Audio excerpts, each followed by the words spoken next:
Chapitre 18. La parole qui fut adressée à Jérémie de la part de l'Éternel, en ces mots. Lève-toi, et descends dans la maison du potier, là, je te ferai entendre mes paroles. Je descendis dans la maison du potier, et voici, il travaillait sur un tour.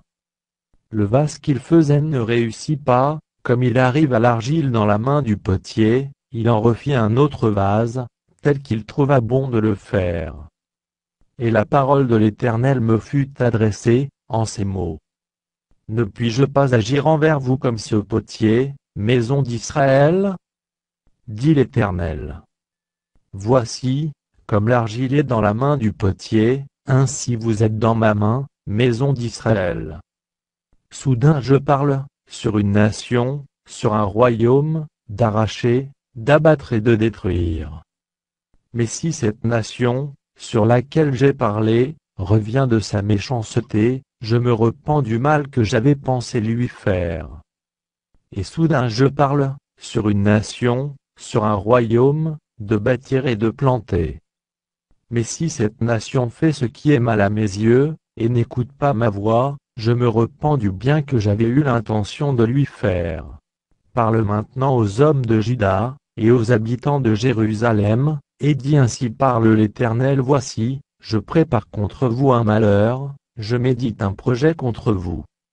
Revenez chacun de votre mauvaise voie, réformez vos voies et vos œuvres. Mais ils disent c'est en vain. Car nous suivrons nos pensées, nous agirons chacun selon les penchants de notre mauvais cœur. C'est pourquoi ainsi parle l'Éternel, interrogez les nations. Qui a jamais entendu pareille chose? La Vierge d'Israël a commis d'horribles excès.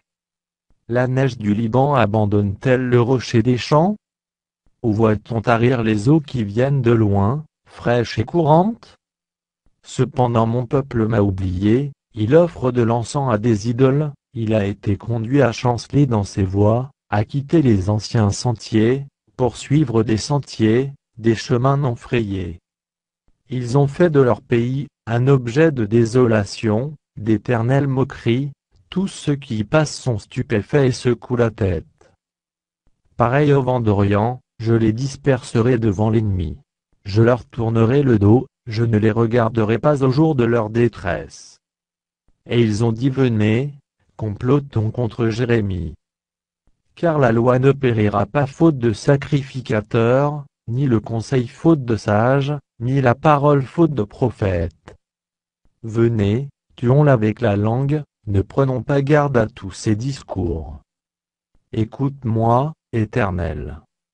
Et entends la voix de mes adversaires. Le mal sera-t-il rendu pour le bien? Car ils ont creusé une fosse pour m'ôter la vie. Souviens-t'en, je me suis tenu devant toi, afin de parler en leur faveur, et de détourner d'eux ta colère. C'est pourquoi livre leurs enfants à la famine, précipite-les par le glaive, que leurs femmes soient privées d'enfants et deviennent veuves, et que leurs maris soient enlevés par la peste, que leurs jeunes gens soient frappés par l'épée dans le combat. Qu'on entende des cris sortir de leur maison, quand soudain tu feras fondre sur eux des bandes armées. Car ils ont creusé une fosse pour me prendre, ils ont tendu des filets sous mes pieds.